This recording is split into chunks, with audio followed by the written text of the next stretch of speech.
Booniyeen asiin dura viidiyoo isiit irratti ofumaa ishiitii waa hunda taatee namni tokko dura awwala yoo waa balleessu sanii wanni inni balleessaa jiru kun waa ittiin fakkaatu jechuudha. Kana maraa ka fide maaliin jecha namaatiin deemu awwala sammuu ofiitii waan tokko yaadanii wanni kun boru na baasaa, wanni an dalagaa jiru kun sirriidha, wanni kun wayi boru na gaabbisiisaa jettee osoo yaadii waan tokko itti seente jechuudha. Waan tokko eegetti seenan immoo keessaas deemuun ni ulfaataa jechuudha. Tokkoffaa viidiyoo kiyyarratti yeroo hedduu dubbadhee jira. Wanni nam tokko qalbii hin qabdu boonii ati qalbii hin qabdu jedheetiniin dubbadhee jira. Booniyeen ammallee qalbii hin qabdu, qalbii osoo qabaattee qalbiin isiitii taphataa jirti akka ajaa'ibaa kanatti jechuudha. Tokkoffaa hiriyaa isiita gaafa viidiyoo isii tiktookii isiiti firiyaa isii san jala namoonni argitanii kan argin immoo tiktookii isiiti firiyaa isii jala seentanii ilaaluu hin dandeettanii jechuudha. Hiriyummaa ofii ibsachuuf jaalala ofii ibsachuuf rabbi fi quraana waadaa walii galanii jechuudha. Tokkoffaan isa sanii ka bultii isii abbaa manaa isii jaalatu balleesse. Lammaffaan immoo hoy warra koomantii fi warroota tiktook irraa kunis fuudha jedhaani isiin yoo dhibbi janajjanu uuma dhibbi kun isii jaalatu isii fuudhutti fakkaata jechuudha. Nama akka Ustaaz Muhammad Bayaan hin argattu jechuudha. Dhibba kana keessa nama akka isaanii hin argattu jechuudha. Amma isaa nagayaan niitii fuudhee nagayaan mana ofii keessa jiraatu innu reefu akkana ji'a lama yoo guddate ji'a lama jechuudha. Odda miidiyaa kanarraa ragaa jedhee akka namaa nagaan mana deebee jiraachuu jammare. Erguma jaartii tana fuudhe miidiyaa kanarraa ragaa jedheetiniin innu sammuu ofiitti fuurahaa argatee jiraatuu jammare. Sila miidiyaa booyuu isaa kana araaddemoo immoo ajandaa ummataa gizee maraa isa guutee gizee maraa ajandaa ummata miidiyaa sooshaal miidiyaa irraa isa guutee isa boochisu suusichitti ta'e moo jaalaluma isaattu ammasitti dhagahame waa dhibba kumantii isii jala mee tiktookii isii jala seenaa laala. Ati na jibbitullee kan na jaalatu dhibbaa. Abbaa manaa koo nadeeffachuu baattullee dhiifama jetteetiniin tiktookii ofirra barreessitee suuraa ustaaza fi suuraa ofii maxxansitii jechuudha.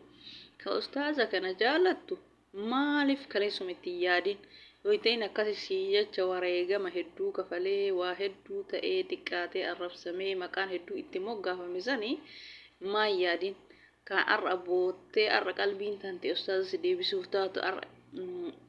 arra niitii isaa fuudhe tanallee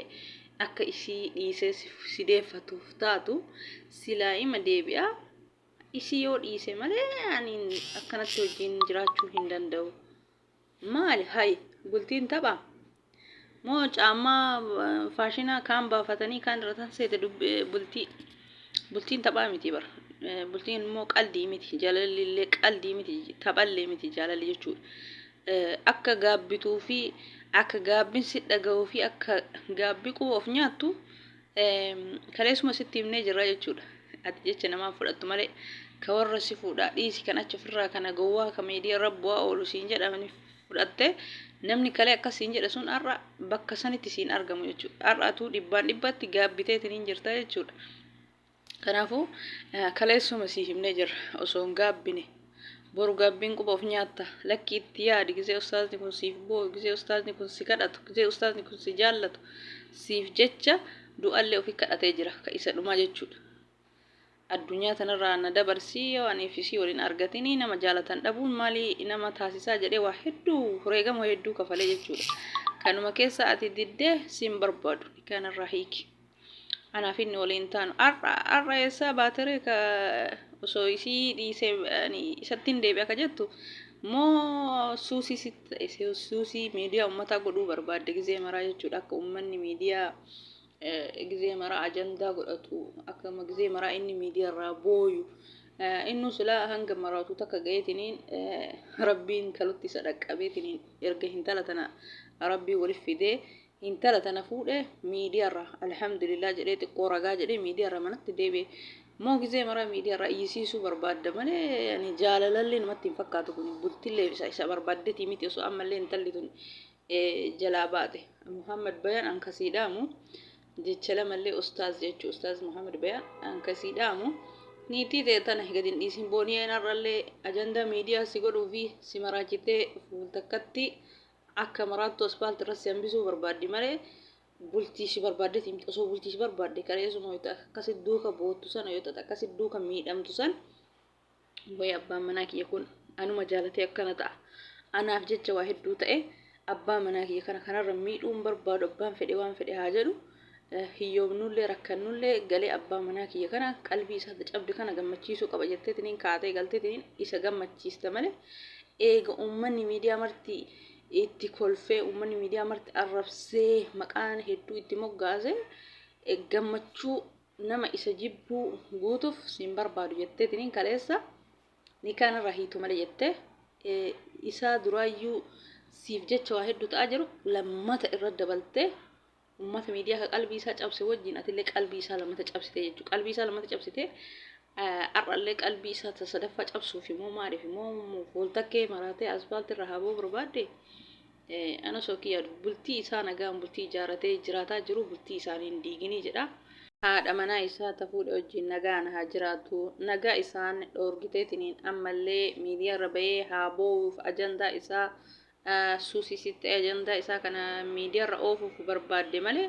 bultii osoo barbaadde durum itti deebitaa kanaafuu ustaz Muhammad Bayaan osoo isiin waan feete taate niitii tanti taama fuute tana dhiiftee yoo lachuuyyuu nan horadhaa lachuu wal qixxeessaa nan jaaladhaa lachuu na kabajaa gaafa boonii argitanallee gatu jette yoo dhugamaan ka jedha isiinuun sobdi dhugaa sin jaalattu osoo si jaalatte kaleessuma akkana sin gootu namni kaleessa akkanatti ati si jecha ruhaa kee baasuuf qabattoo ofitti hidhattee sila sarrifattee galti lammata wayita akkanatti ati miidiyaa irra boottee isii dhabuun barbaadu jettu san galti namni yeroo kana hunda nikaa hiikaa gaafate waa takka malee badii takkaan alatti amma achillee niitiin hin ta'u sima jireenya kan keekaati amma rahaan jiraataa jirtu kana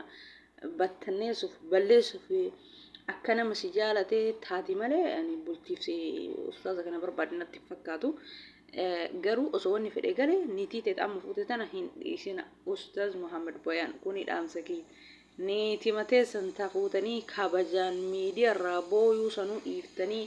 arraba namaa yoo isin laayivra seentan xiqqa guddaan maqaa isinii baasu isinii arrabsu san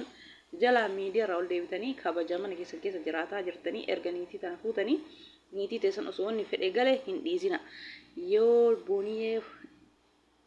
dhugamaan isin jaalattee isinuun sobdii dhugamaan isin jaalattee dhugumaaf bultii isin barbaaddu taate walirraa fageessati isillee jaartii lammataa godhadhaati taanillee osoo hin dhiifne lachuu ol qixxeessaa horadhaa yoo dhugamaan isin jaalattee dhugamaan jaalalti tarii ilmi namaa waan dogongorre hin jiru yoo rabbiin qalbii isii kana jiisee minaalbaata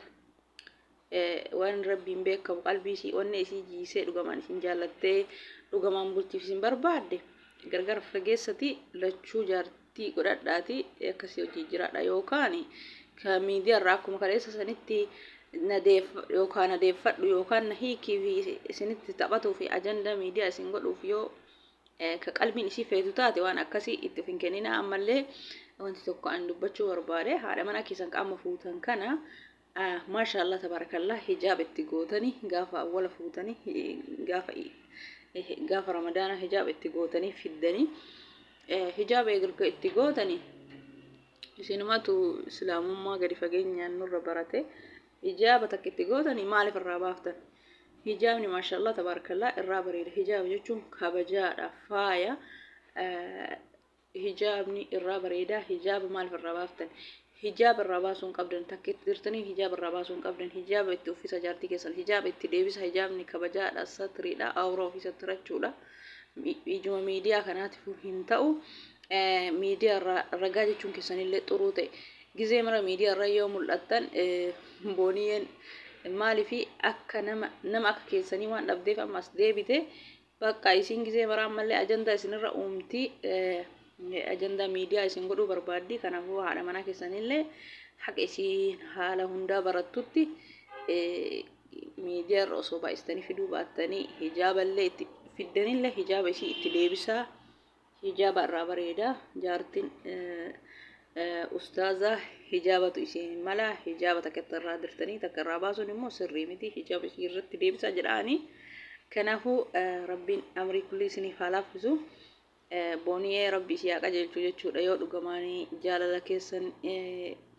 kaleessa itti mul'atu didee akka itti mul'atu taate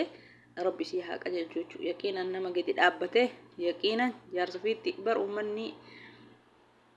yoo ishiin amma naamusa godhattee kabajaan ustaaza kana jaalatte nama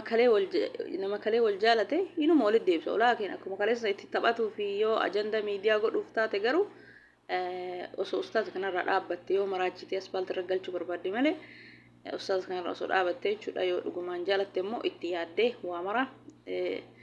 baasii achi baasii as baasii komantii namaa dhaga'u jecha namaa dhaga'u kana ofirra dhiifte haadha manaa isa duraati deeffachuu ni danda'a jechuudha. Akkasii itti yaadi booni osoo bultii jaarsa jaartii ammallee diideetiniin ustaaza kana ammallee walaan goone yoo dhugaman ustaaza kana jaalatte ammallee qalbii isaa raraasi qalbiin dhiiraa si jaalattee ani qalbii isaati ittiin taphatin jechuudha. Kalee jaalala kan kee onnee keessa qaba ittiin kaasin isaa nagaan jiraataa jiru ittiin kaasin jedha. Kanaafuu egaa hordoftoota kiyyaa viidiyoon kee karaa kana asiin durallee jecha isii feesbuukii isii jala barreessite argitanii jirtanii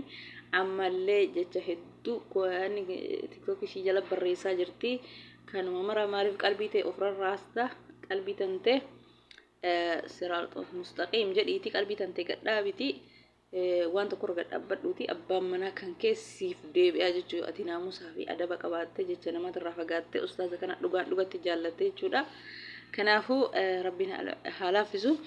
ustaazattiin taphatinii jedhaanii gara kiyyaa viidiyoon kee karaa kana fakkaataa hordoftoota kiyyaa waan dhaggeeffataniif hedduu galatoomaa hanga viidiyoo biraatti walitti deebinutti turtii gaarii baay'ee hordoftoota kiyya.